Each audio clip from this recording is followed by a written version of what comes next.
Oi, Carolina. Boa noite. Essa aula você vai disponibilizar gravada também depois? Vou disponibilizar, sim. Até Eu não sei se comecei. eu não sei se eu vou conseguir ficar até o final, porque eu estava, na verdade, numa outra aula, começou às 7, eu saí da aula, vou assistir aqui um pedaço, mas talvez eu tenha que voltar para outra aula. Caramba, que loucura. Correria, né? É, Não, mas fica tranquila. Eu já comecei, até para avisar a vocês, comecei agora a gravar. Eu tô usando o OBS, que é um negócio que ajuda a gravar a tela. Depois eu vou colocar no YouTube como as outras, tá? beleza. Obrigada. Imagina. Deixa eu compartilhar então, começar aqui a compartilhar a tela. Tela inteira, tela um aqui. O ruim do Meets é que eu vou ficar sem ver vocês às vezes, vocês também vão ficar sem ver meu vídeo e vai ficar espelhando também a tela. Mas a gente vai trabalhar que é o jeito que dá, né? Deixa eu inverter aqui a apresentação. Para.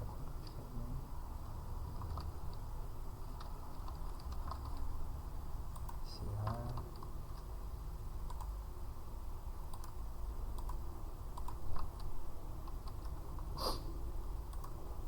Apresentar. Beleza. Tá aparecendo aí pra vocês a apresentação? Sim. Valeu.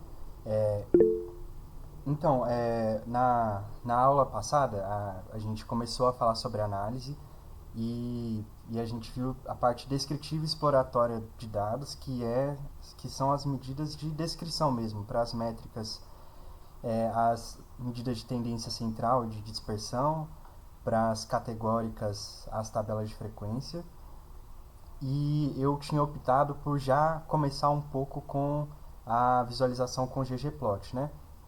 Então, para as métricas a gente viu que tem, para as contínuas, que tem uma ideia, noção de continuidade, as, os histogramas e as densidades, né? Para as métricas que são discretas, que são aqueles números que não têm decimais, né? Os números que pulam de um em um e tal. É, Nós usamos os gráficos de barras. Para as categorias, a gente usa também os gráficos de barras e aí tem algumas combinações, né? Em alguns casos específicos, não é recomendado usar gráfico de pizza porque ele distorce muito a representação da proporção das categorias, né? O quanto elas aparecem. Mas em alguns casos até é bom, né? Quando a noção do que está sendo representado ali é, tem uma ideia de um todo. Então, às vezes, uma distribuição de tempo aí para ter uma semelhança com o relógio, a gente pode usar uma pizza. A distribuição de continentes também, de coisas por continentes, a gente pode recorrer à pizza, mas no geral não é um gráfico que é recomendado de ser usado. Então a gente viu um pouco essa mescla, né, de estatística descritiva com os gráficos que podem ser usados. E como a gente começou a análise, a gente começou numa dimensão só, né? Pegando variável a variável e respeitando a classe delas dentro daquela classificação na estatística, né? Das métricas e das categóricas.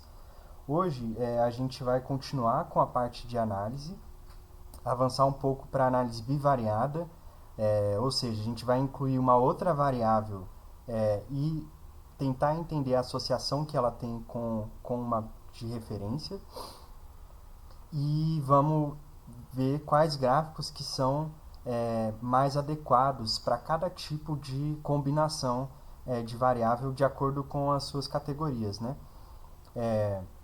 E também é isso, do gráfico. E uma coisa que a gente não entrou com detalhe na aula passada, que eu vou retomar hoje, é a visualização com o ggplot, né? A gente viu porque executamos ali alguns gráficos com o ggplot, mas foi muito corrido. Então a gente vai ver de novo e vamos gerar tipos de gráficos diferentes com essa associação entre duas variáveis. E aí a gente vai ver também é uma coisa que eu tinha prometido com o curso, que é como importar dados demográficos com o R. Tem dois pacotes que são excelentes para serem usados, que eles ajudam a importar dados do censo demográfico e das pesquisas de amostragem domiciliar contínua, né, as PNADs contínuas. Então é isso que a gente vai ter hoje, né? E vamos fechar com a parte de análise bivariada. Bom, então começando com a parte Viu? de... Oi? A Sara e o Francisco estão falando no grupo, estão esperando para entrar. Ah, valeu. Beleza, deixa eu permitir aqui. Sara, Milena também. Gente, boa noite quem tá chegando agora. Desculpa, tá, o atraso em permitir. É porque a gente tá usando o Meets e eu vou ter que ir permitindo quem tem e-mail diferente do @USP. Bom, mas para quem chegou agora, eu estava só introduzindo o que a gente vai ver na aula de hoje. Vamos começar já com olhar com mais detalhe como que os gráficos, os comandos para produzir gráficos, eles são estruturados no pacote do ggplot. Então, toda a parte de visualização, né, das informações, ela é muito importante porque, ao mesmo tempo que ela ajuda a gente a analisar o dado que a gente tem, ela também ajuda a comunicar, né? Então, só que essa comunicação e análise, ela não é feita de qualquer jeito. Às vezes as pessoas acham que é só pegar um dado e sair gerando qualquer tipo de gráfico. Isso era muito feito, ou é muito feito ainda, para quem trabalha com os softwares de mercado, né? O Excel, o SPSS, o SPSS ainda menos porque ele restringe quando você vai gerar coisas, gerar visualizações que não tem sentido.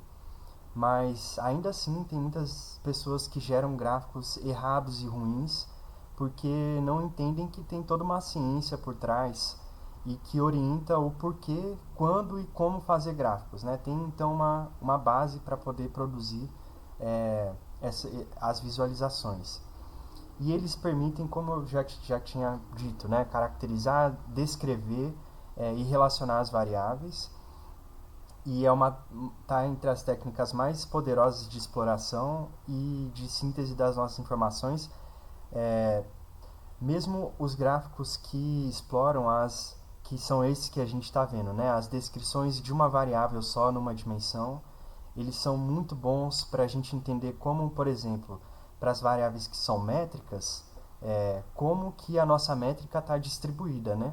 Por exemplo, se você tem uma base de dados que uma coluna, né? E aí eu já posso usar termos mais técnicos com vocês, um vetor da nossa base é um vetor de renda das pessoas, renda nominal. Interessa a gente, né, para antes de avançar com as análises mais sofisticadas de modelagens, entender como está distribuída a nossa informação de renda, essa variável, mesmo numa dimensão só. Então, os gráficos eles ajudam a gente a entender essas distribuições junto e trabalham junto com as estatísticas, né? Os bons gráficos eles conseguem sintetizar muita informação e organizar elas de uma forma concisa e que também seja coerente, né? Aquele gráfico limpo que a gente olha e já entende qual que é o argumento que está sendo defendido ali, que tipo de associação a gente pode observar, qual padrão. Esses são os gráficos que a gente vai seguir a partir daqui.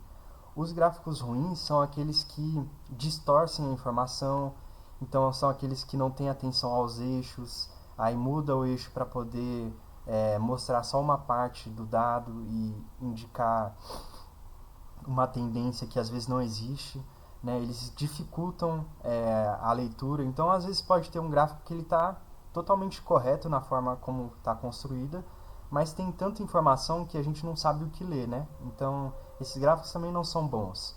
Eles não servem ao princípio que é de sintetizar, comunicar bem e descrever, né, o dado que a gente tem. E como eu já falei sobre distorção, né, quando mudam os eixos e representam errado, eles enviesam, eles colocam um viés na interpretação de quem lê e por isso são gráficos ruins. E é muito fácil de achar gráfico ruim por aí, nos jornais e tal.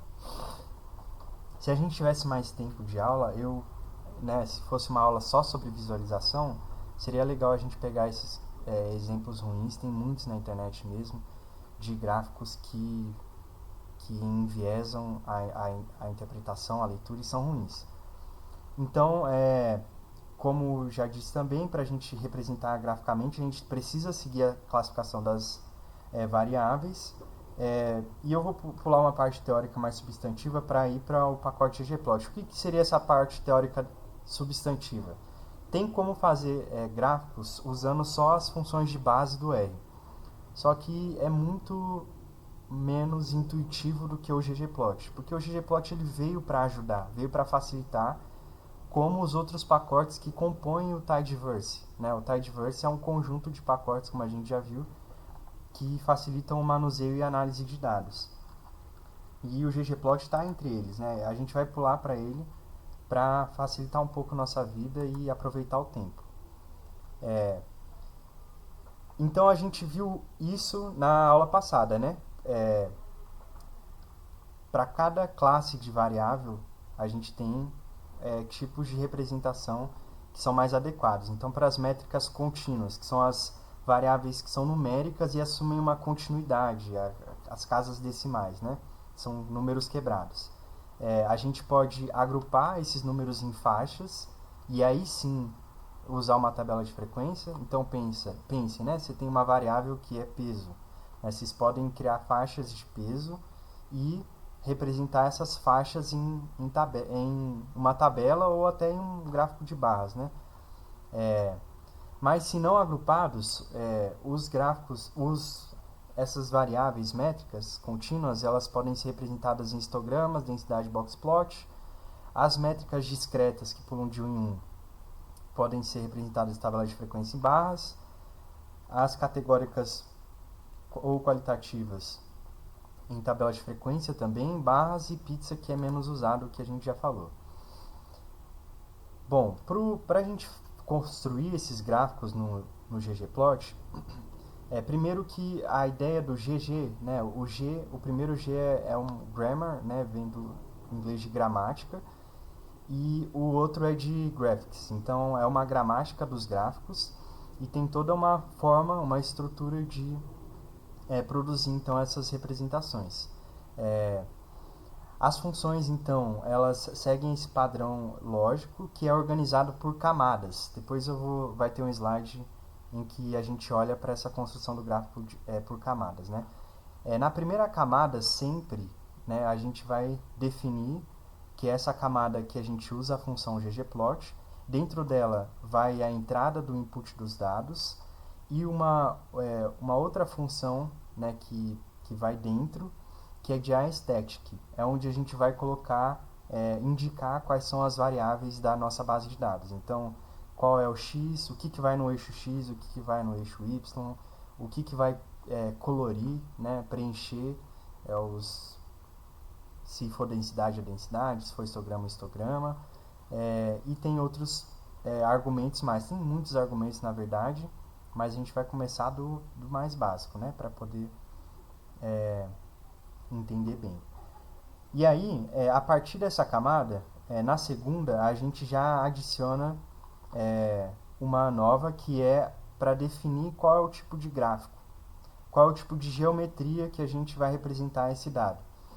Então, para adicionar uma nova camada, a gente coloca um maisinho no final. E eu vou ficar fungando, tá, gente? Perdão, porque eu fiquei doente semana passada e ainda estou recuperando. E desculpa se ficar incomodando vocês aí o áudio, mas vai ter que ser assim. Então a gente adiciona uma nova camada com maisinho e a segunda camada ela define qual é o tipo de geometria, né? Então no caso desse exemplo é um geometbar, vai criar um gráfico de barras com as variáveis que estão indicadas no primeiro layer, na primeira camada. E aí nas outras a gente vai ir configurando o nosso gráfico, né? Então, primeira camada, os dados, as variáveis. Segunda camada, o tipo de geometria, o tipo de gráfico. E da terceira em diante, a gente vai padronizando os eixos. Então, eixo vertical, o Y, eixo horizontal, X. E se tiver mais eixos, né? Poderia ter um eixo Z, né? No caso, seria de profundidade, mas se fosse um gráfico daqueles tridimensionais que a gente viu, mas em geral só são esses dois eixos. E aí a gente vai adicionando camadas de configuração. Aí vai da criatividade e do domínio que a gente vai tendo para poder estilizar o gráfico, né? Deixar ele bonito e também adequado tecnicamente. Então esse é o slide que eu falei para vocês. Essa é a lógica do ggplot, né? Então a primeira camada que eu falei é uma camada básica, né, de dados. Aí tem uma segunda camada que vai definir a geometria, então ele joga mais um layer. Aí uma terceira camada dos eixos, quarta e assim por diante. É importante entender essa lógica de camadas porque a gente consegue sobrepor coisas, né? Então você pode criar um gráfico, um tipo de geometria e sobrepor a um outro tipo e ir complexificando a figura final, né? O gráfico final que vai ser gerado pelo ggplot. E aí eu sei que de começo pode ser assustador esse tanto de argumentos e de funções que estão dentro dessa lógica do ggplot, mas tem imensa informação disponível sobre como fazer gráficos, né? Então eu coloquei esse link para a página do Tidyverse, que tem exemplos, né? De como usar e criar gráficos com o ggplot. Mas tem também uma coisa que eu acho que não cheguei a mostrar para vocês, que é muito boa. Deixa eu apagar essas coisas com a pinagem.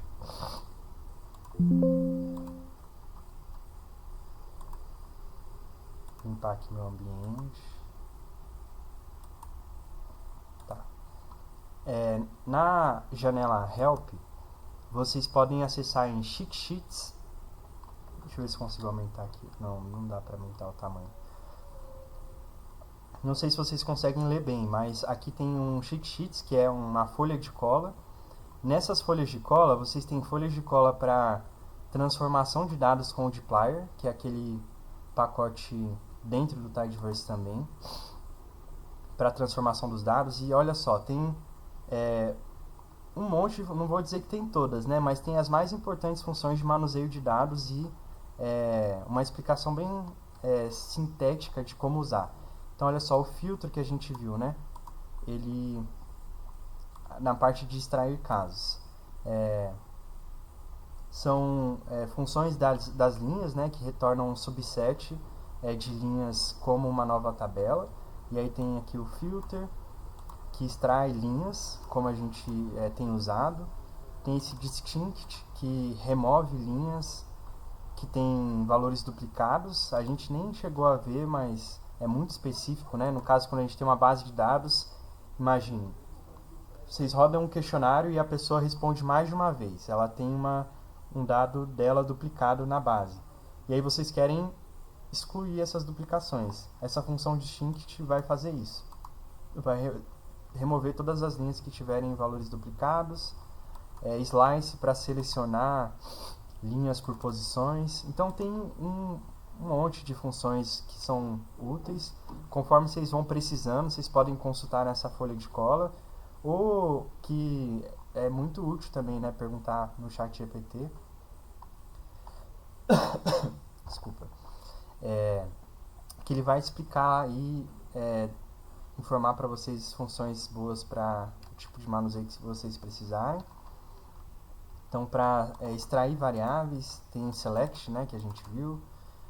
Tem outras de organizar as variáveis na base de dados e um monte para parte de manuseio. Então, o nosso curso é um curso introdutório, né? É para quem está tendo o primeiro contato, ver as funções de base para manusear. Acho que a gente viu as mais importantes para fazer um tratamento primário dos dados, mas realmente a análise de dados com R é um universo muito grande, e conforme vocês vão trabalhando, vão usando, vocês vão aprendendo mais coisas. Nessa folha tem alguns caminhos. E aí tem também uma folha de cola que é para visualização com ggplot. Deixa eu abrir ela aqui. Que aí, olha só, tem um monte também, ó. Tem os gráficos primitivos, né, as figuras geométricas simples, então as curvas, caminhos, polígonos, retângulos e tal, áreas. Aí tem para fazer gráfico com duas variáveis, que vai ser o que a gente vai ver hoje um pouco. Para distribuições contínuas. E aí, olha só, tem outras formas, né, de olhar para as variáveis métricas contínuas, né, que tem essa distribuição contínua, que aí o ggplot tem várias opções de gráficos mais criativos, né. O boxplot, que a gente viu, esse dotplot é um tipo de gráfico mais diferente, o violino, que é um tipo de densidade diferente também. Tem um tanto de outras indicações que vocês podem consultar para a colinha, né? E fora isso tem o link lá que eu passei do Tidyverse. Além disso, né, dessas opções, ainda tem as cartografias, que também a gente pode criar com o ggplot. Então é com ele que esse pacote que a gente vai usar para fazer os mapas. O que a gente precisa para fazer um mapa usando o ggplot é só ter uma base em que os dados contenham uma coluna geométrica de territórios, né? Que pode ser ou coordenadas do tipo de pontos mesmo, se você quer representar um ponto num mapa. Você só precisa ter as coordenadas, né, horizontal e vertical. E se você quiser representar territórios, aí a gente precisa ter os polígonos mesmo, que é o conjuntinho de pontos, de coordenadas, que vai formar aquela imagem da cartografia, que também são coordenadas, né? Aqui a gente pode ver nesse exemplo que eu recortei, que tem aqui um menos 46, ponto, lá, é alguma coordenada. Se é longitude ou latitude, né? E para o caso do território brasileiro, a gente tem as malhas de cartografias, as malhas cartográficas de toda a divisão administrativa e territorial do território no pacote GeoBR. Então a gente tem esse pacote no R, que ele é muito bom para as cartografias nacionais, e a gente vai ver um pouco dele hoje, né? Então esse recorte que eu coloquei aqui é o como que a gente precisa ter num dado, né, essa coluna de geom ou de geometria, né, geometry, que pode aparecer também, que vai guardar as informações de polígono para representar os mapas.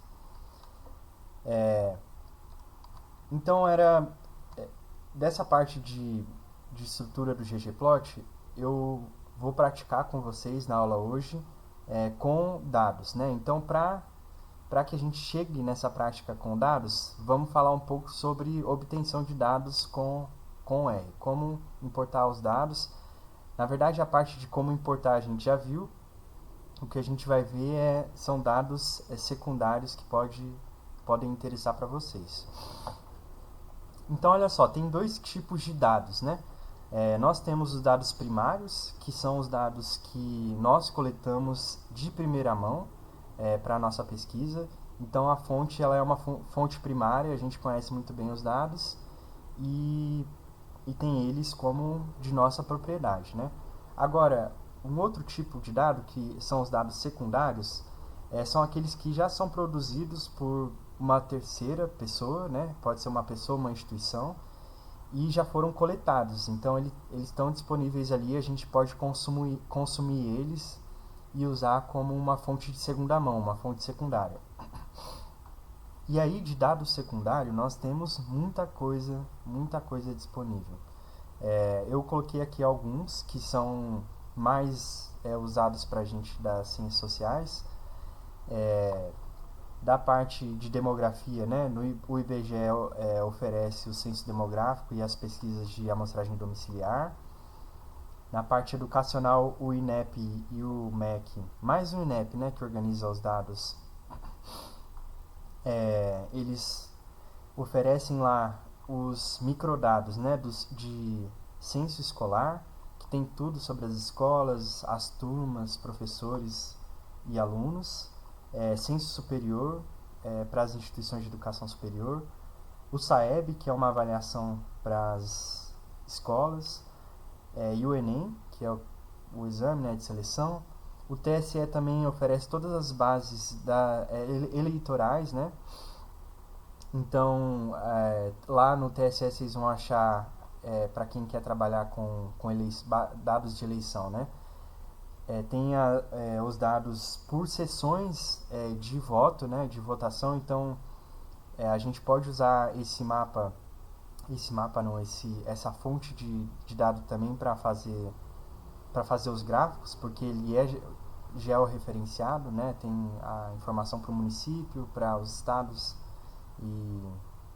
e assim por diante. E tem o DataSUS do Ministério da Saúde, que tem dados de saúde, né? Hoje eu vou apresentar para vocês mais os dados demográficos, porque nós temos pacotes no R que dá para fazer todo o processo de importação, desde o download, né, até o armazenamento no nosso computador com o R. Então, primeiro a gente vai ver sobre o censo demográfico. Ele é a principal base para o acompanhamento da demografia nacional. Então, o censo é sempre a referência para todas as pesquisas amostrais que são feitas depois. Então, as pesquisas de opinião, as pesquisas de intenção de voto, as PNADs, né, que são de amostragem domiciliar, todas são desenhadas, as amostras são desenhadas com base no recenseamento, né, que é coletado decenalmente a cada 10 anos. Então a gente tem esses microdados disponíveis publicamente. Eles estão mais bem organizados, pelo menos desde a década de 60, e aí decenalmente, né, assim por diante, 70, 80, até 2010. O de 2022 a gente não tem ainda, a gente só tem as contagens e sexo, se não me engano, não tem o dado completo, ainda não foi publicado, portanto não está disponível nem no pacote do R, né? O pacote que a gente usa é esse Censo BR. Ele é um pacote que veio do trabalho que foi desenvolvido com o GeoBR, que é aquele que eu falei para as cartografias, e com o pacote das PNADs também. Os autores, acho que da PNAD não, da PNAD é um autor diferente, mas o Rafael Pereira e o Rogério Barbosa foram os autores, né, desse pacote, que organizaram as funções, e o Rafael ele também foi autor do GeoBR com mais pessoas, né? Ele trabalha no IPEA e o Rogério é professor do IESP. E o que é legal, aí tem toda a documentação do Censo BR, mas tem também, aqui, coloquei. Eles publicaram recentemente um pré-print do artigo em que eles apresentam, né, esse pacote e contam um pouco da história dos dados demográficos no Brasil. Deixa eu subir aqui. Então, se alguém trabalha com... Na verdade, a gente que é das ciências sociais vai em algum momento precisar usar os dados do censo, porque é a referência, né, que a gente tem para as amostras que são produzidas. Então, fica aqui a indicação no material do slide desse artigo que organiza um pouco a estrutura da informação dos censos, né? Fala um pouco até da história do censo. O Rogério tem uma produção sobre histórias dos censos demográficos, é muita coisa interessante mesmo, até de entrevista com pesquisadores que usavam o dado quando tudo era mato, né? Imagina, nas décadas de 80, 90, que tinha que ter aquelas máquinas mais potentes mesmo para processar o dado, que é muita coisa. Então tem esse artigo que foi publicado, deixa eu ver quando, se tem a data. 27 de novembro. Semana passada, gente. Muito recente mesmo, né? E agora está disponível para a gente usar. Esse pacote, ele tem esse conjunto de funções básicas, né? Então tem um conjunto de funções de documentação e suporte, né? Para ter o dicionário do censo, os questionários que são aplicados pelo censo e o manual do entrevistador, né? Que vai para quem tá aplicando. Acho que tem alguém querendo entrar. Deixa eu abrir aqui. Pedro, permite. Tá. E tem outras funções para importar mesmo os dados, e aí do censo tem funções para importar microdados da população, dos domicílios, de mortalidade das famílias, que tinha até os anos 2000, né? Essa agregação de famílias, de emigração e de setor censitário, que é esse TRACTS, que é chamado, né? Census Tract. Além disso, ainda tem algumas funções dentro do pacote de manuseio da memória, da memória de cachê, que fica armazenada lá no nosso computador. O que é legal do dado do censo é que ele é muito integrado com as cartografias, né, nacionais. Então a gente pode usar muita coisa de informação. Ele, como é a maior referência demográfica, é o único dado que a gente pode chegar ao nível de... chegar até a nível de bairro, mas em termos de organização administrativa do dado, a menor unidade que o censo chega são os setores censitários, né? Que é essa representação que eles colocaram no artigo. Então, tem toda... Imagine, né? Aqui tem toda a informação dos municípios. Aí, dentro dos municípios, tem as áreas de ponderação, que serve para poder construir a amostra. O censo também tem uma amostra de coleta, que são as pessoas que respondem ao questionário mais extenso. E dentro dessas áreas de ponderação ainda tem os setores censitários, que chega muito... Não é exatamente bairros, mas chega perto dessa unidade muito... como eu posso dizer? Muito desagregada, né? Muito desagregada. Chega a um nível bem pequeno do território. E aí, a gente pode combinar essas informações desagregadas do censo com as malhas cartográficas que tem disponíveis no GeoBR para poder fazer mapas de todas as informações que tem no censo, né? Então a gente pode mapear a renda dos média de setor censitário, proporção de pessoas pretas, pardas, brancas, indígenas por setor censitário, domicílios que têm acesso a saneamento básico. O que mais que a gente tem lá no censo? Tem muita coisa, né? Mortalidade infantil, mortalidade geral, idade, né, das pessoas, distribuição por sexo, até no nível de domicílio. A gente pode ver domicílios que são propriedade ou que estão sendo ocupados como propriedade ou como aluguel, valor de aluguel, enfim, é uma base muito rica para entender mesmo a demografia nacional, e a gente pode usar ela combinada com o GeoBR para a produção dos mapas. E aí no GeoBR a gente tem essas funções básicas, né, o datasets, ele retorna tudo que a gente tem disponível ali dentro do pacote, e para importar a gente pode importar a malha de todo o país, que é esse Region Country, das regiões, dos estados, das mesorregiões, micro, aí todas as divisões ali administrativas do IBGE. E tem ainda no GeoBR coisas interessantes, do tipo Read Schools. É uma função do GeoBR que vai ler o georreferenciamento das escolas, né? Então o ponto em que as escolas estão localizadas no mapa, Tem o Read Biomes, que vai ler os biomas, e tem um monte de coisa a mais, né? Ele tá em desenvolvimento ainda, está sendo construído coisas novas. E aí, esse é um pacote que a gente vai usar em conjunto com o outro, que é esse SF, para poder produzir os mapas, porque ele ajuda na formação das cartografias. Depois a gente tem a PNAD, né? Vamos primeiro olhar para tudo isso que eu já falei para vocês, que são os dados do censo. E aí eu preparei um código para a gente aproveitar melhor a aula. Ao invés de fazer o código com vocês, eu já preparei o código e a gente vai rodar e ler, né? Interpretar ele. Porque a gente já tem condições, né, nessa fase do curso de interpretar um código com toda a estrutura que a gente já passou. De cabeçalho, limpeza da memória, importação do dado. Deixa eu ver se... Aqui, setor de censo. Então, já tem a cara que a gente está acostumado, né? Um código bem organizado, feito para humanos.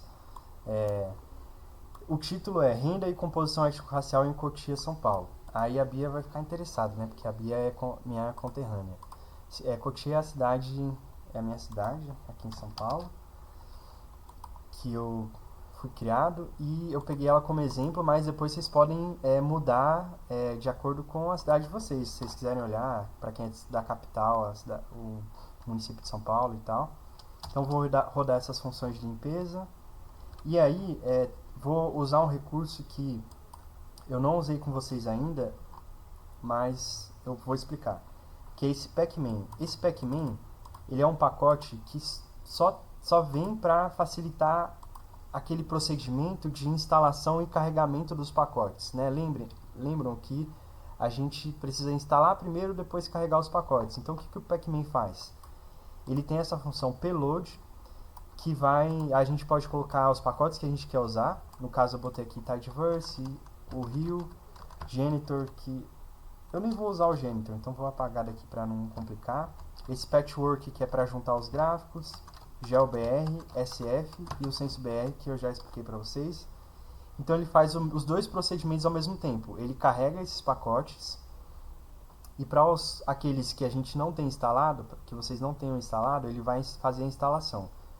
Isso é bom porque ele economiza linha, né? Imagina se a gente fosse fazer um library para cada pacote desse que a gente vai usar. Então, library, Tidyverse, aí library, Rio, library, Patchwork, assim por diante, né? Então a gente ocupar mais linhas do nosso código.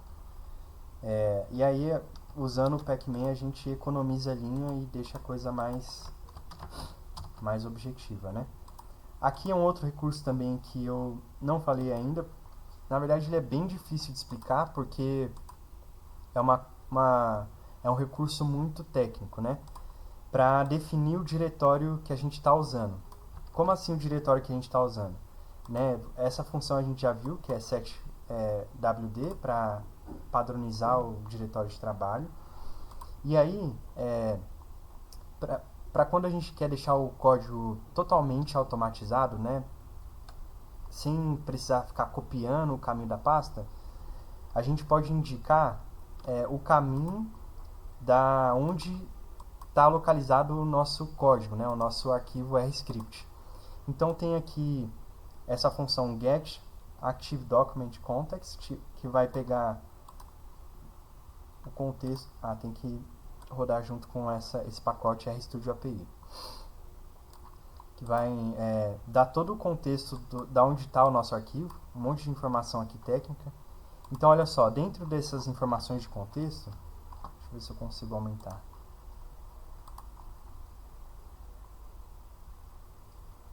Dentro das informações de contexto, ele retorna inclusive o caminho, né? Que é esse path aqui, da onde está o nosso arquivo. Então a gente pega o caminho, o path do arquivo, ao invés de ir lá fazer o Ctrl+C, Ctrl+V aqui no script, a gente faz isso então mais automático, né, usando as funções. E aí, com esse caminho, a gente pega só o nome do diretório. Ou seja, a gente exclui o último passo, que é o passo do arquivo, deixa só o ponto até a pasta, né, que é essa pasta de códigos. Então, toda essa cebola aqui, né, cheia de função dentro, é um recurso para a gente poder definir a pasta onde está localizado o arquivo. Beleza. Agora a gente começa a trabalhar com aquelas funções do censo que a gente viu. Então, essa função data dictionary, ela vai retornar para a gente o dicionário do censo, né? Deixa eu voltar lá no slide para pegar o ponto em que eu coloquei para vocês. Então aqui, ó, data dictionary, essa pasta do dicionário, que dá a documentação do dicionário. Aí basta vocês colocarem um ano, então se vocês quiserem pegar o dicionário do censo de 1960 e o dicionário dos setores censitários, né, que é o que a gente vai trabalhar, mas a gente poderia pegar outro, sei lá, households, que é dos domicílios. Aí não tinha o dado de domicílio para 1960. Quando não tem o dado, ele vai informar aqui, ó. Aqui ele reportou um erro e está dizendo que o dicionário para os domicílios não está disponível está disponível só para esses anos aqui, né, de 70 em diante. Então vamos pegar o de 70 só para ver como era. E aí ele vai abrir uma nova janela com o dicionário, né, o código e o que é cada variável do censo demográfico. No nosso caso do exercício, a gente vai pegar, vou dar um Ctrl Z aqui, 2010, que é o mais recente, e os setores censitários. E aí, para os setores censitários, a gente tem imensa informação, né? Como eu falei, olha só, é uma documentação de 237 páginas que documenta tudo dos setores, a base territorial, divisão, aspectos da coleta e tal. Mas a gente não vai explorar isso, vamos direto para o dado. Aí, supondo que vocês exploraram aqui, né, na documentação e já sabe qual arquivo, aí tem todos os arquivos aqui dos setores, qual arquivo que vocês querem trabalhar, aí tem que indicar aqui dentro dos argumentos da função read, né, então a gente vai ler os setores censitários. Ano 2010, o dado que a gente vai pegar é o básico, né, o questionário, o dado básico, as informações básicas dos setores. A gente quer como data frame, que é aquele tipo de dado estruturado que a gente viu. E deixamos para mostrar o progresso, porque ele vai perdão, gente. Ele vai fazer o download, né, desses dados do censo, então a gente quer ver o progresso desse download, deixa como true, e o cachê é como true também, que é para salvar o dado no nosso computador. E aí, olha só que rápido. Eu já rodei e ele já leu 310 mil observações, que são 310 mil setores censitários para todo o Brasil, né? Então tem lá desde a Crelândia. Vamos ver qual é. Brasileia e tal, tem um monte aqui, né? Tem de tudo.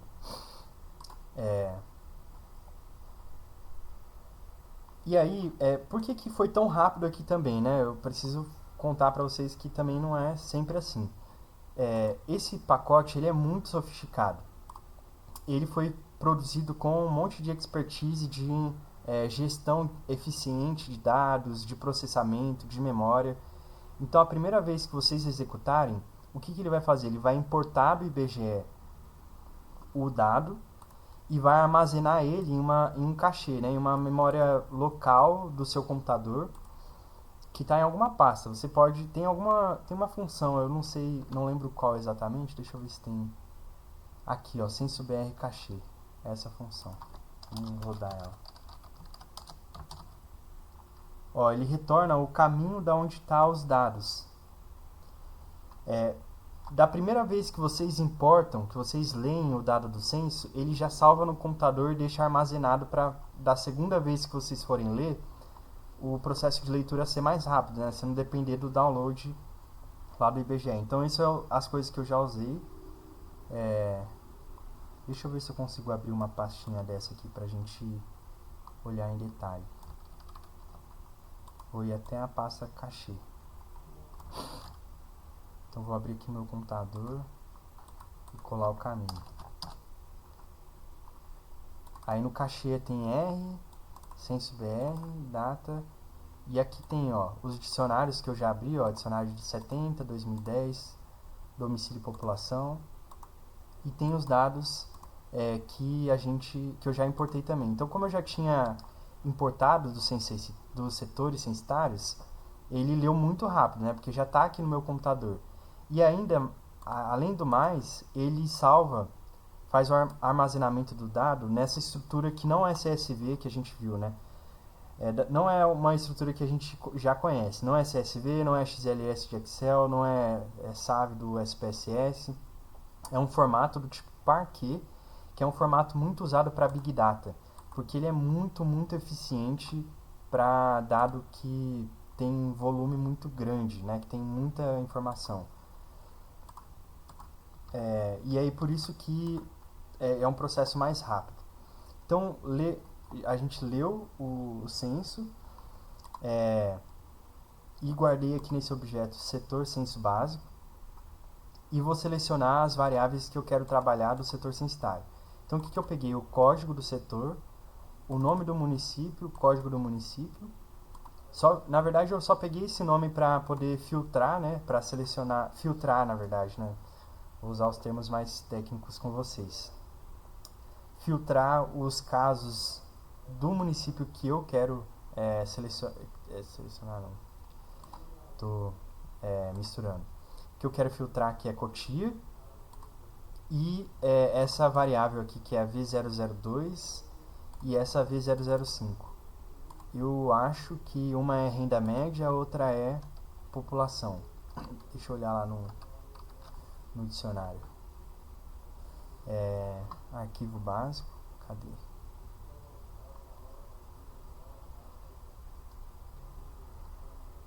Pessoa, domicílio básico.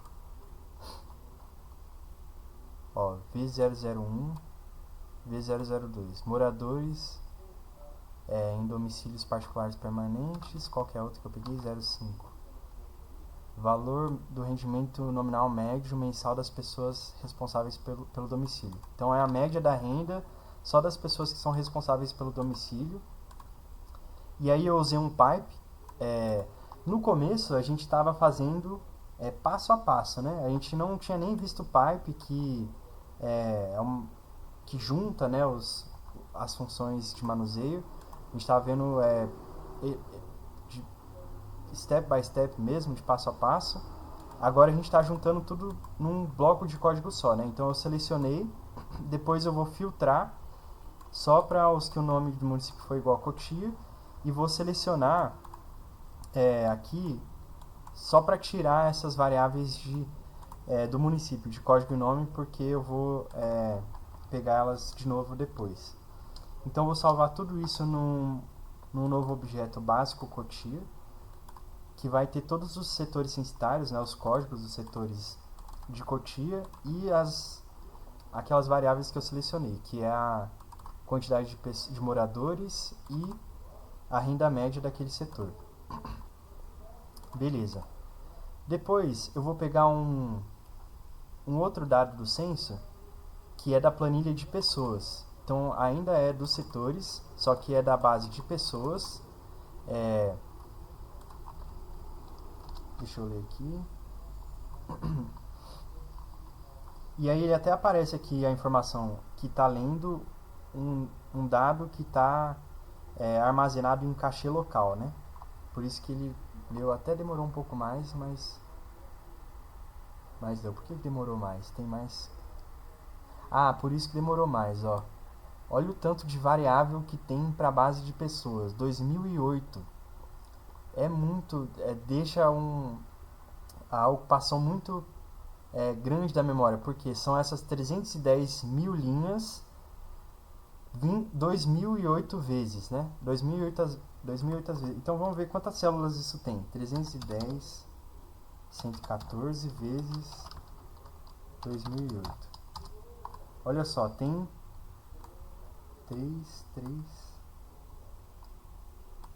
622 milhões de casos de células. 622 milhões 708 mil 912. É isso? 912 é isso. 912 células. É muita coisa, né? Por isso que demora um pouco mais, mas ainda assim é bem mais rápido comparado ao. Nem se compara na real Excel e SPSS, né? Tá, aí dessa base de pessoas, o que eu vou pegar? Selecionar de novo o código do setor e essas variáveis que eu já peguei lá do dicionário, que é a V001 e V002. Eu nem lembro exatamente o que é, mas mais pra frente eu vou renomear e aí eu lembro. Tá, então eu tenho duas bases, né, de setor censitário. Eu tenho o básico e tenho de pessoas. E aí o que eu faço? Eu uso essa função merge, que vai juntar as duas bases de dados com referência, né, a uma chave comum, que é o código do setor. Então as duas, deixa eu abrir elas aqui. O básico, básico e pessoas de COTIA tem essa chave única, que é o código do setor, né? Então eu posso juntar elas usando essa chave de identificação. Então eu defino aqui em by, né, nesse argumento by, a chave de identificação, a chave dos setores, e junto numa base COTIA. Aí agora eu tenho a minha base COTIA com essas informações que eu vou usar. Ah tá, ó. V001 é total da população por setor e 002 é população branca, pessoas que se autodeclaram brancas. E aí eu vou usar agora o GeoBR. Então até aqui a gente usou o CensoBR para os dados do censo. Agora a gente vai usar o GeoBR para ler as malhas cartográficas dos setores censitários. Então para isso a gente vai usar o Read Census Tract. Só que tem aquele tanto de função que a gente viu, né? Vocês podem usar GeoBR e dar uma olhada em toda a malha cartográfica que tem disponível. Ó, tem a malha do território que compreende a floresta amazônica,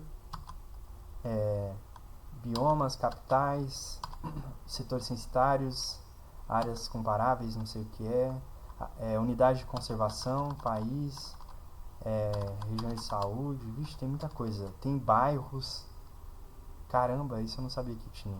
Malha dos bairros, muito bom. E tem das escolas também, que eu acho muito legal. Tem tipo o georreferenciamento, né? Latitude e longitude das escolas. Vamos ver o que mais que tem. Isso, área de ponderação.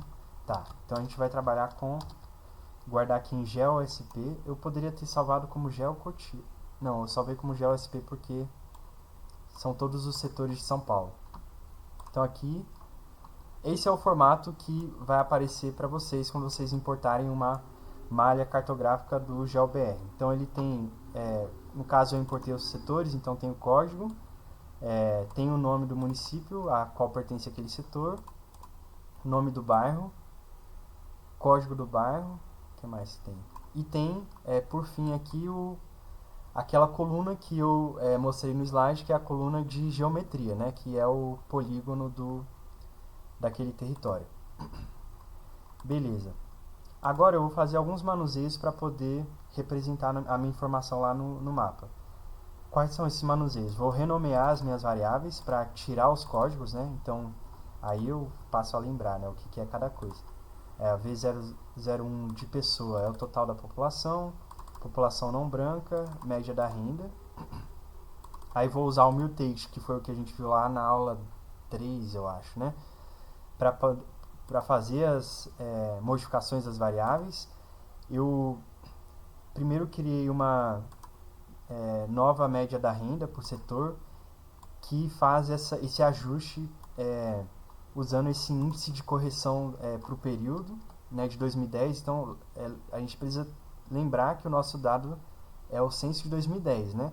Então, eu estou forçando um pouco aqui para ajustar o que seria aquele valor nominal de real, né, de 2010 para o valor de 2024, se não me engano. Isso vocês podem acessar lá pelo Banco Central, mas tem a FGV, ela disponibiliza índices de deflação também.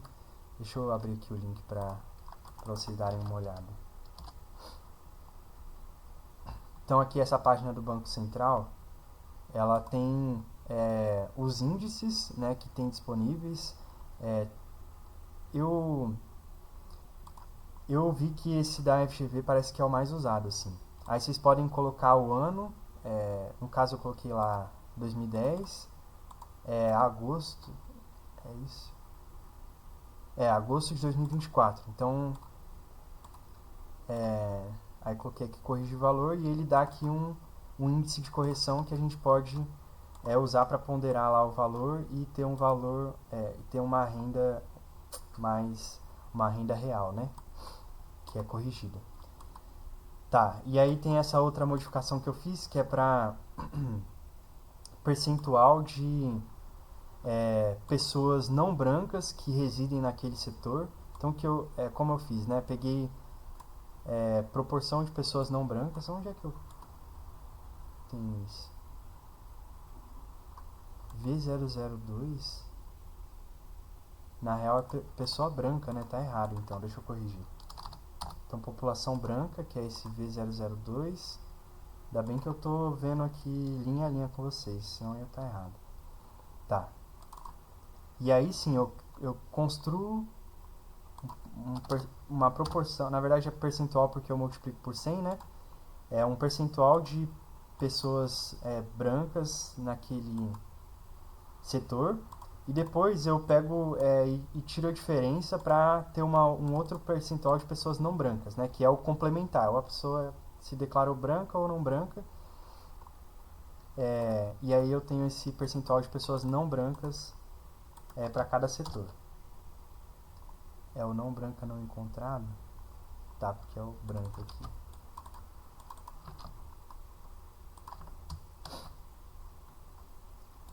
Beleza, aí vou liberar um pouco do espaço da memória, porque esses dados são pesados. Aí eu excluí aqui os dados lá do setor que tem aquele tanto de célula que a gente viu, aqueles milhões, né?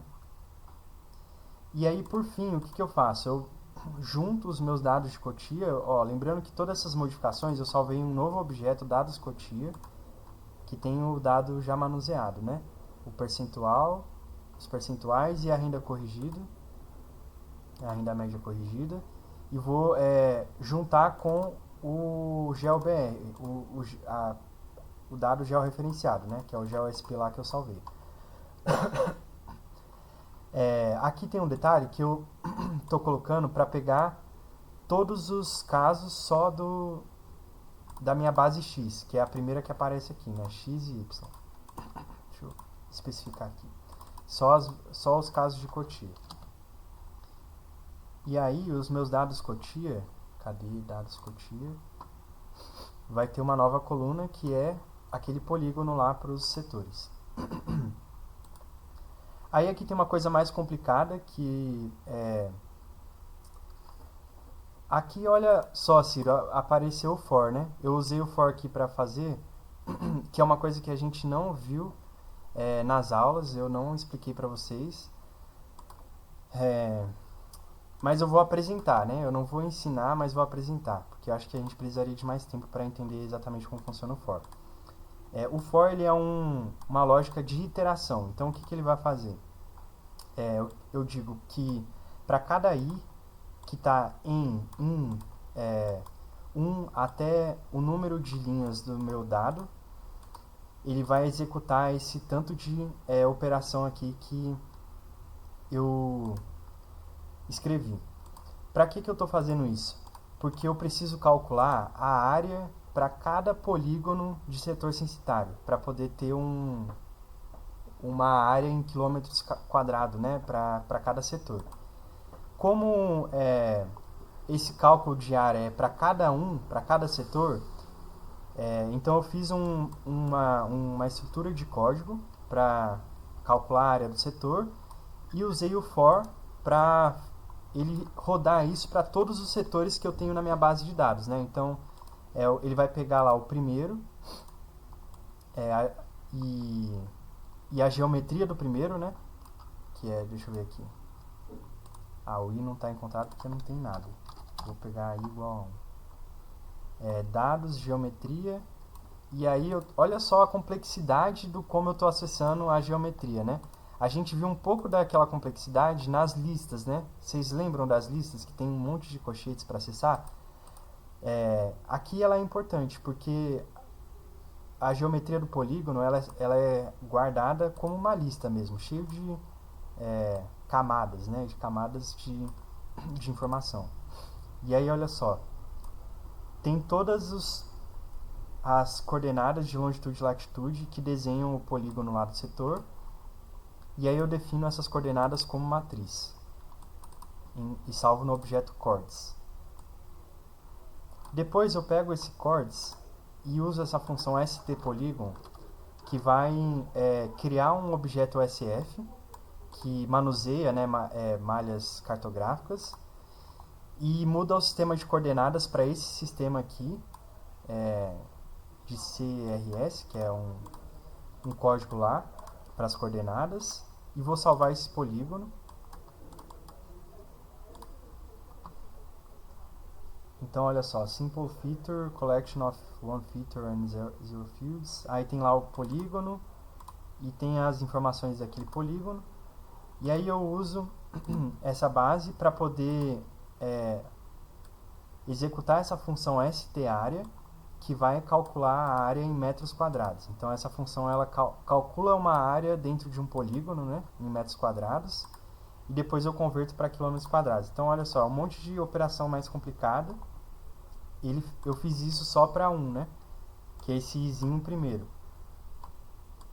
E aí ele vai executar para cada setor. No caso, olha, e aí ele vai fazendo para tudo, né? Tá aparecendo aqui embaixo. Pega lá, primeiro, segundo, terceiro, quarto, quinto e vai executando tudo, todo esse procedimento que eu fui explicando para vocês linha a linha. Para todos os 228 setores censitários que tem em Cotia. Então tudo isso só para calcular lá a área. E aí com a área eu faço essa divisão, né, de total da população por área em quilômetro quadrado para ter uma densidade demográfica de Cotia. No fundo eu nem vou fazer um mapa de densidade demográfica, mas eu acho que foi legal para mostrar algumas coisas que a gente não tinha visto ainda com as aulas. E aí beleza, a gente já tem quase tudo que a gente precisa. Deixa eu ver como está o dado lá. Dados Cotia. Então tem lá a média da renda, percentual da população não branca, código do município, tal. Geometria, área em quilômetros quadrados e a densidade demográfica. Então a gente tem aqui... e aí tem esse número quebrado, porque como o setor é bem pequeno, ele não chega a 1 km quadrado, né? A 1 por 1 quilômetro. É uma unidade bem pequena em termos de extensão territorial. Então é esse quebradinho mesmo, né? 0,12 km quadrado. E tem essa densidade aqui, 78 pessoas por quilômetro quadrado. Beleza. Então nessa linha aqui, eu uso essa função summary, que ela vai dar todo o sumário descritivo da renda média dos setores, que é aquilo que a gente viu na aula passada, né? Aquelas medidas de tendência central. É mais de tendência central do que dispersão, não tem nada de dispersão.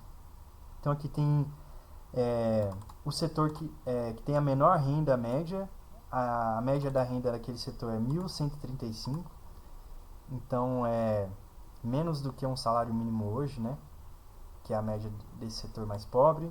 Primeiro quartil 2.495, mediana 3.200 e pouco, a média 5.100 e pouco, e o máximo é um setor absurdamente rico, que a média da renda é 35 mil.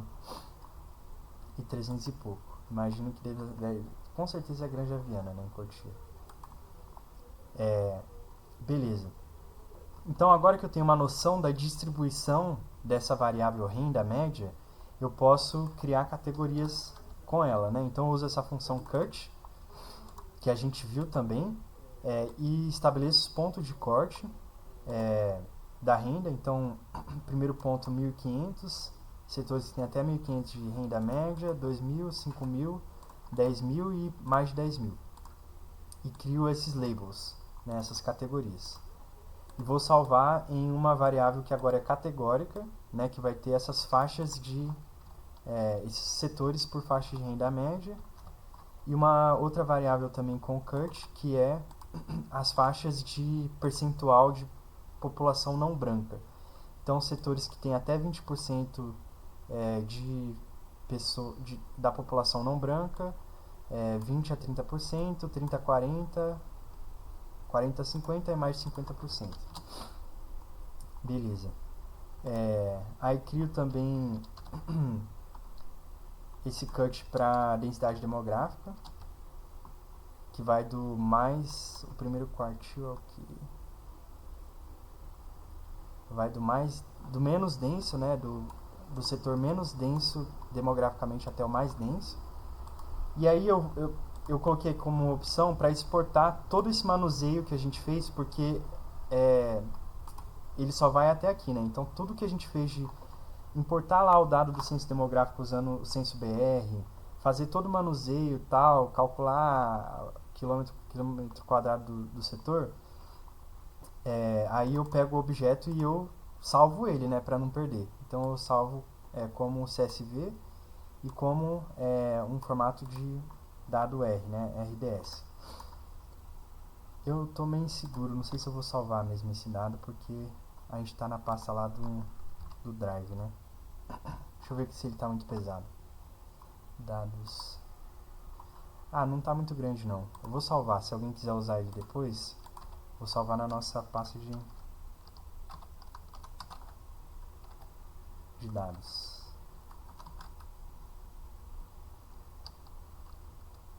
Vou voltar mais um. Então, PIR lá, que são nossos recursos, data. Vou salvar aqui, ó, que já tem lá aquele dado que a gente usou nas outras aulas das unidades da federação, né? Agora vai ter... Ele não quer... não... Ele não vai exportar mesmo. Ainda bem que eu estou executando essa linha. Porque como tem os polígonos, ele já tá ele não é um data frame. Deixa eu rodar a classe do nosso dado aqui para mostrar para vocês. Dados, Cotia. E aí... Ué, por que tá como data frame? Ele tá como data frame, mas por ter esses polígonos dentro da base, que são listas, né? Olha lá, ó, listas com um monte de informação de coordenadas, ele não consegue salvar em CSV. Nem salvaria em Excel. Será salva? Em Excel salva. Como é que fica? Deixa eu abrir lá esse arquivo que eu salvei agora. Ó, tá lá na nossa pasta do Drive, se vocês quiserem usar lá o dado de Cotia. Cotia Censo Tract. Deixa eu ver como é que fica. Cadê? Hoje, ó, a geometria, ele salva o Excel, mas não salva nada dos polígonos, tá vendo? Porque é uma informação mais complexa. E aí não tem como salvar no Excel. Mas aí tem essa alternativa que eu coloquei, que é um formato de dado em R mesmo, que aí consegue guardar tudo. Guarda inclusive os polígonos. Então, se vocês quiserem usar os polígonos sem passar por todo esse manuseio de importar o dado do censo e tal, precisa carregar esse RDS aqui, tá? Que vai ser o arquivo que tem a coluna lá de geometria. Beleza, agora a gente tem tudo que a gente precisa para fazer o mapa. Olha só. A gente tem as variáveis. Para que essas variáveis vão servir? Para colorir o mapa de acordo com essas informações, né? E tem o mais importante, que é as coordenadas, a geometria. Aí eu guardei num objeto uma camada do que vai ser o nosso mapa, toda essa camada de tema, que tem a formatação do título, dos textos, né, dos eixos, esses ticks que é as marcações, legenda e tal. E aí reparem, tá tudo como element blank, porque eu quero limpar, eu quero só o mapa, então não quero que apareça aquelas coisas de coordenadas de longitude e latitude. E salvei no objeto no axis, né? Que vai ser uma lista, como a gente viu na última aula. Que tem um monte de argumento aqui para formatar o gráfico. Depois, como a gente viu aqui em cima, né? Eu achei que estava como SF, mas na verdade tá como dataframe. Aí eu usei essa função do pacote SF, que transforma um dataframe em tipo SF, né? Que é o que a gente precisa para, em termos de estrutura de dado, para poder representar o mapa. E aí sim, ó, agora se a gente rodar essa função class e o nosso objeto que tem os dados, ele vai retornar SF. E agora tem todas as camadas do ggplot que a gente viu lá nos slides, né? Deixa eu quebrar um pouco essas linhas para vocês verem. Então, olha só. A primeira coisa que eu faço, no caso, eu não precisaria usar todo esse esquema de pipe se eu não quisesse, que não é o que estava lá no slide, né? No slide a gente definiu o data aqui, ó. Vocês poderiam colocar o dado Scotty aqui dentro do ggplot, que é aquela primeira camada que eu mostrei. Mas eu acho mais intuitivo, fica mais fácil de ler ainda quando a gente coloca o dado em primeiro lugar, né? Que a gente já define de primeira mão qual que é o dado que a gente tem como referência. Eu estou dropando, tirando todos os NAs, né, que são os valores ausentes da renda média dos setores, ou seja, os setores que não têm renda média. Tem um setor que não tem, que eu não sei bem porquê, mas ele vai ser excluído. E aí eu uso o pipe para colocar, e aí a partir daqui, nessa primeira camada do ggplot, ele vai tomar como referência o nosso dado Scottier. A segunda camada, que é o que a gente viu, define qual tipo de geometria, né? No caso vai ser o SF, que são os mapas.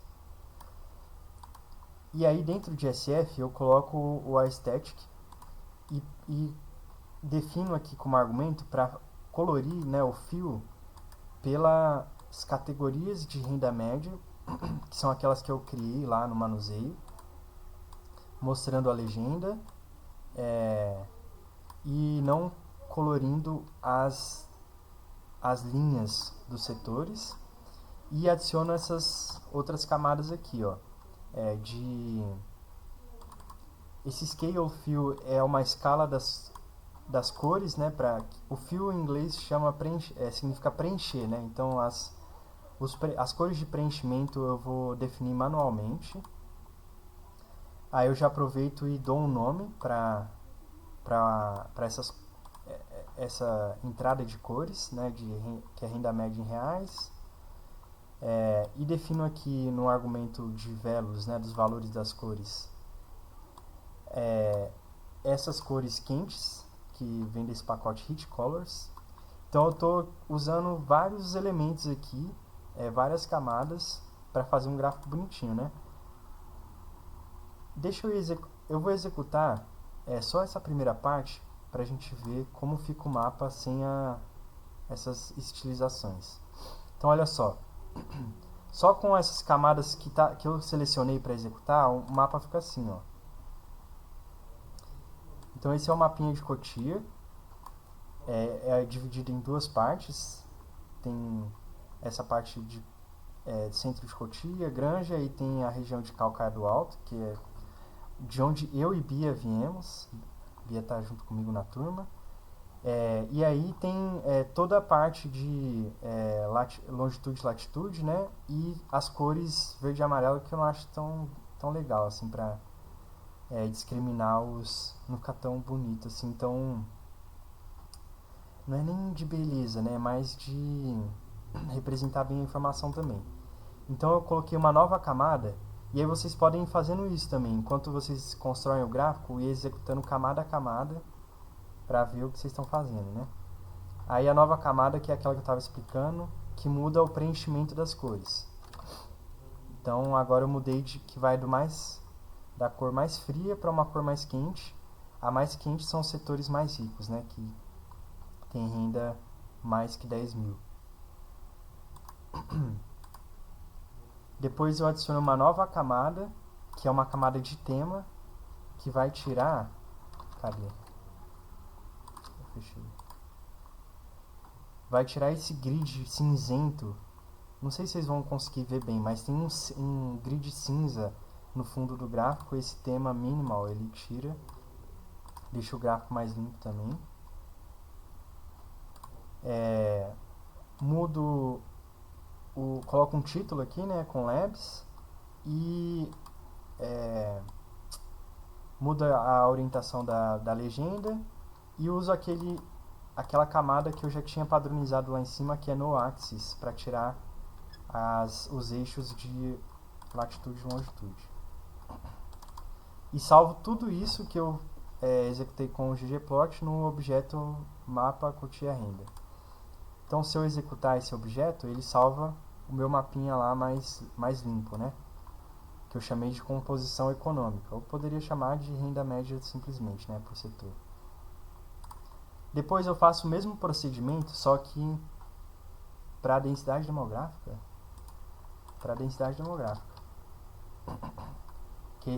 E guardo nesse objeto MP2. E o mesmo procedimento para proporção de pessoas não brancas e guardo no objeto mapa raça. E aí uso o pacote patchwork, que é aquele que a gente carregou lá em cima, para juntar os gráficos num só. Salvo no objeto de novo. E aí no final a gente tem esse mapa bonitinho que são os dois que eu criei ali, né, de composição econômica e composição étnico-racial.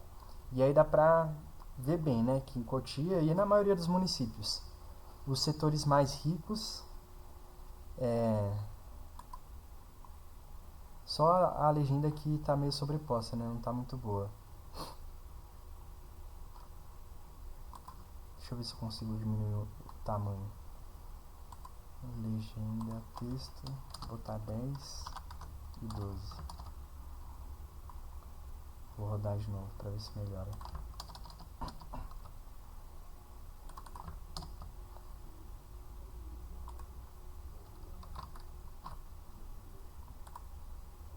Melhorou um pouco, mas ainda tá ruim, né?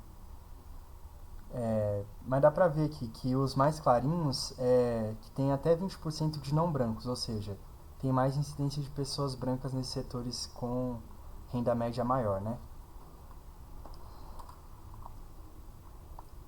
E aí, ainda que tenha sido muita coisa, né, que a gente tenha muita coisa até nova nesse código, vocês podem treinar em casa só mudando, se vocês só mudarem o código do município aqui, cadê onde eu especifiquei Cotia? Aqui, ó, só mudar para o nome do município, na verdade, de vocês, e aqui embaixo tem que ser o código, né? Aí dá pra vocês reproduzirem esse mapinha para a cidade de vocês e treinar essa coisa de fazer mapas com o ggplot. Aí eu deixei esse conjunto de códigos também, que é como salvar em PDF, né? Eu não vou falar sobre isso porque a gente está com muito pouco tempo da aula.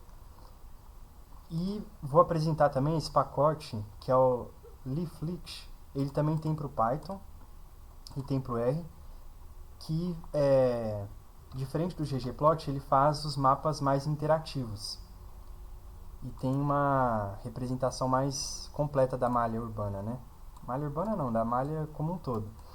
E aí tem como a gente localizar exatamente, né, os setores de Cotia no mapinha, né, no mapa geral do Brasil, e, e colorir ele com o que a gente quiser, né? No caso aqui eu colori pela renda média dos setores. É uma outra opção para fazer os mapas também. Só não vou ter tempo de explicar, que a gente ainda tem bastante coisa. Eu vou correr um pouco com a aula para a gente terminar, 8 minutinhos.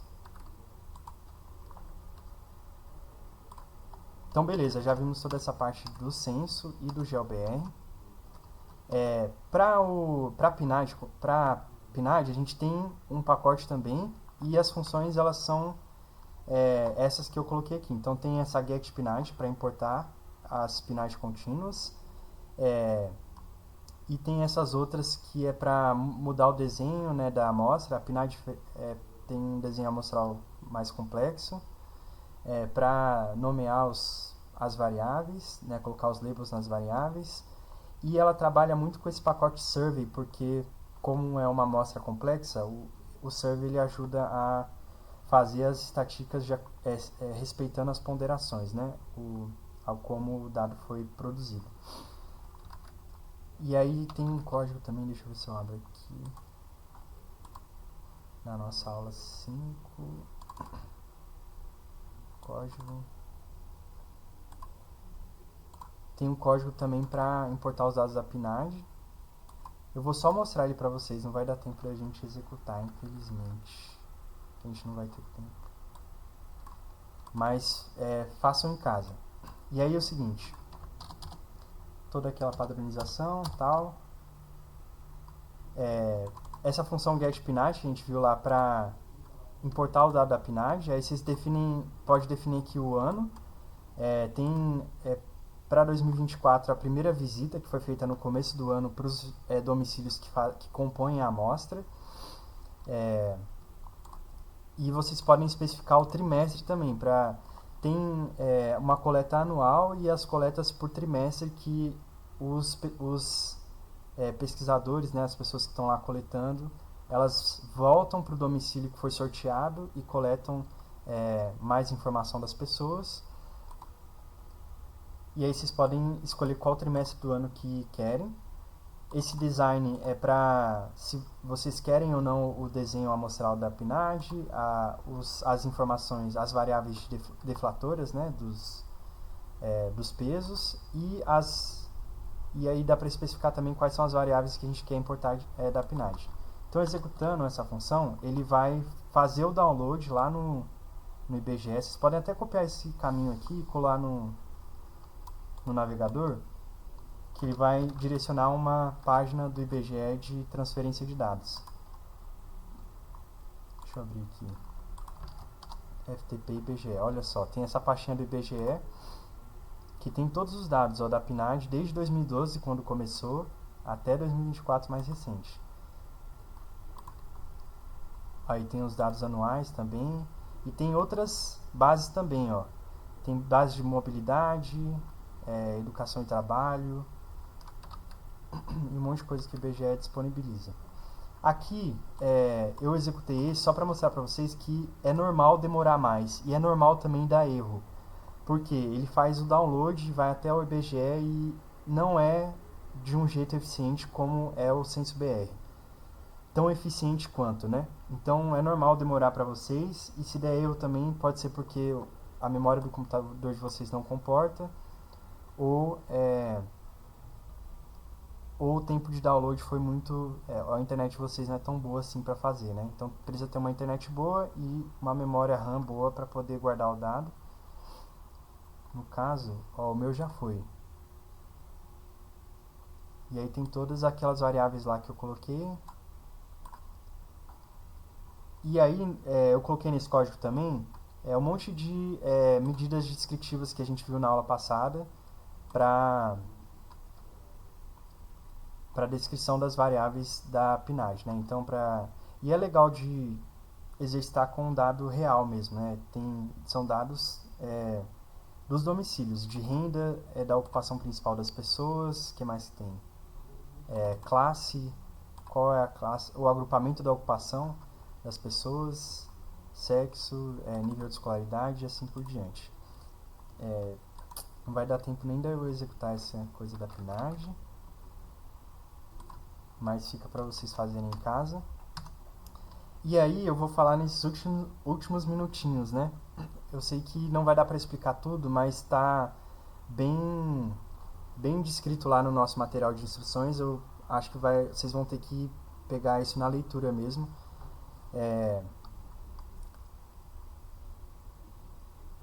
Para a gente fazer a análise bivariada, como eu falei no começo da aula, precisa respeitar também as classes das variáveis, e a gente está nessa dimensionalidade dos dados, né, de relacionar duas colunas, dois vetores. Essas são as combinações possíveis e os tipos de gráfico e estatística que a gente usa para cada combinação. Então, quando a gente vai relacionar duas variáveis que são métricas, a gente usa o gráfico de dispersão e essa estatística que é a estatística de correlação, de Pearson. É um valor que varia de -1 a 1, que vai indicar a força de associação ou de correlação entre as duas variáveis métricas. Para quando a relação entre uma variável métrica e categórica, a gente tem esses gráficos, né, boxplot, histogramas e densidades, que são as distribuições que a gente já viu, só que elas a gente vai usar para comparar por mais de uma categoria, né?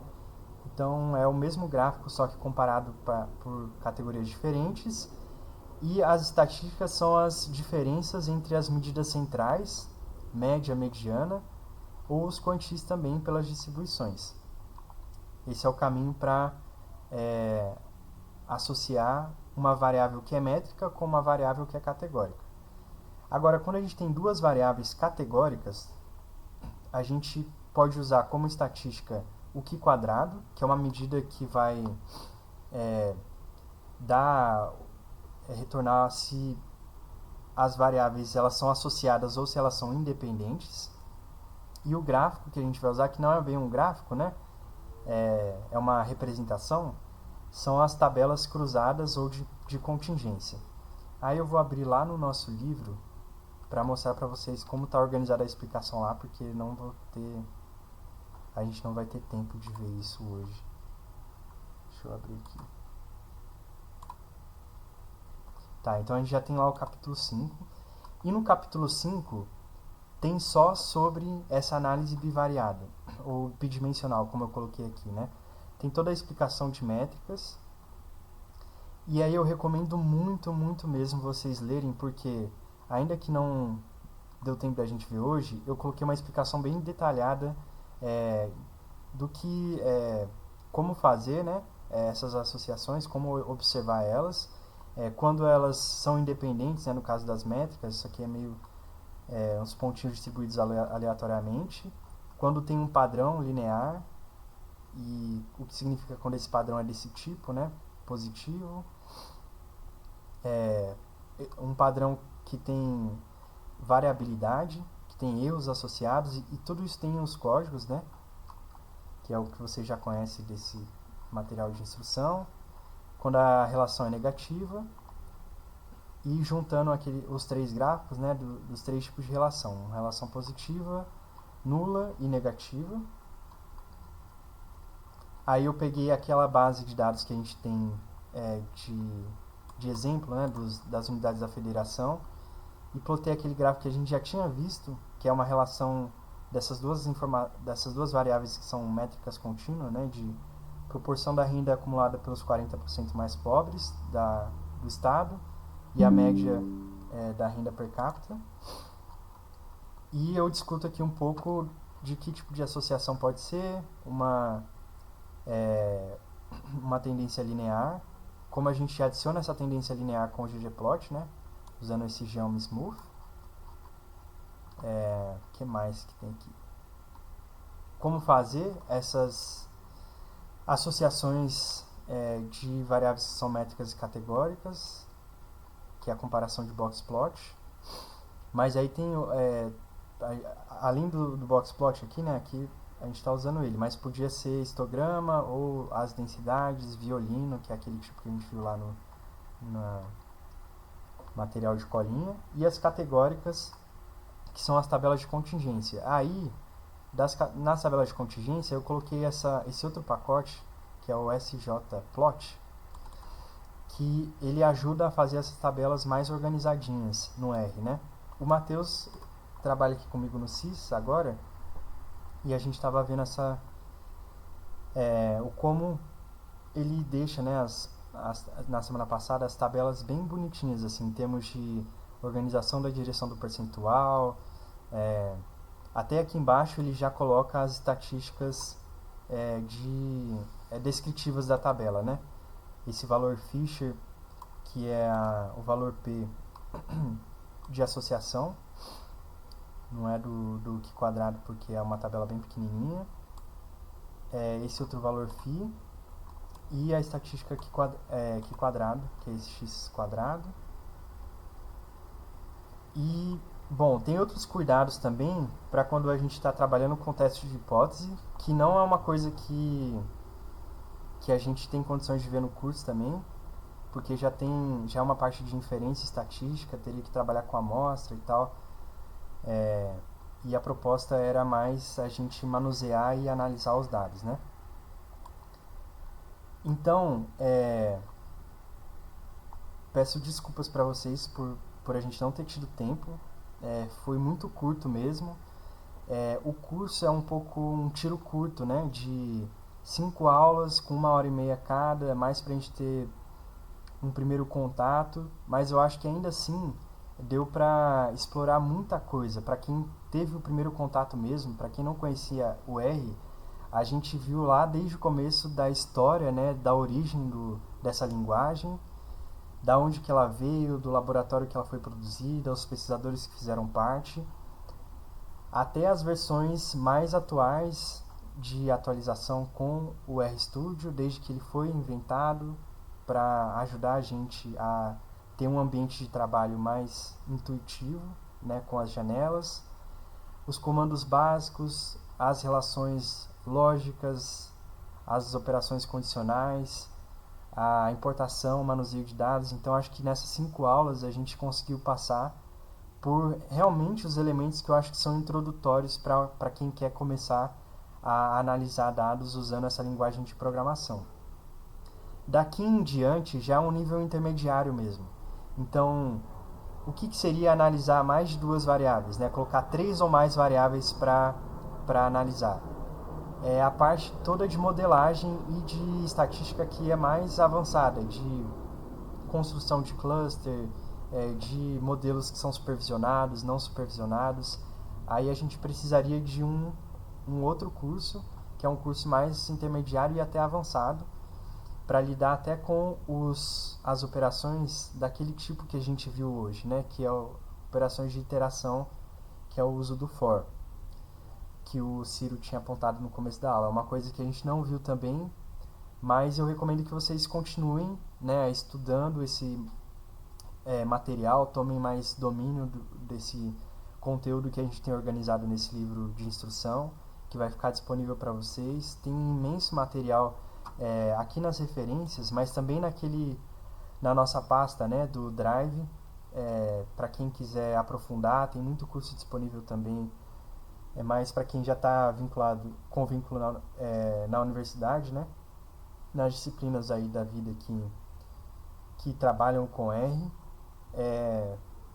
Então a gente vai ficar até aqui, né? A gente vai ficar por aqui nessa parte de análise bivariada. Eu quero agradecer muito para quem esteve aqui. Deixa eu parar o compartilhamento para ver vocês um pouco. Não tô vendo ninguém. Não sei nem se tem alguém ainda. Ah, tem gente aqui ainda. Quem esteve aqui, né? Tipo, participando mesmo, assistindo as aulas. Eu vou colocar a gravação depois. Pra mim, foi muito bom ter vocês participando, assim. Quem pôde estar aqui ao vivo e interagindo é bom, porque não fico tão solitário aqui falando para a tela do computador. E eu vou ficar disponível para quem tiver dúvidas ainda, problemas, pode me escrever. vou tentar dar conta da demanda e responder às entregas dos desafios, né? As próximas orientações de certificado e tal, eu vou mandar por e-mail. A presença de vocês, assim, para gerar o certificado, vai ser com base nas entregas, né? Então, quem entregou alguma coisa, que eu sei que assistiu alguma aula, que tem alguma noção de R, vai receber certificado, vocês podem ficar tranquilos. Sara, tem dúvidas e problemas? Ótimo, Sara. Organiza e me manda, a gente vê junto e tenta resolver junto, tá? Realmente é muito corrido, né? Uma hora e meia pra gente ver esse tanto de coisas que tem no plano do curso. Então é normal vocês terem problemas, dúvidas e tal, mas eu tô aqui pra tentar ajudar vocês nesse processo, né? Então, obrigado, gente. Valeu mesmo. Pô, Bandeira, você tá aí, cara? Legal. Legal que você tá aqui hoje.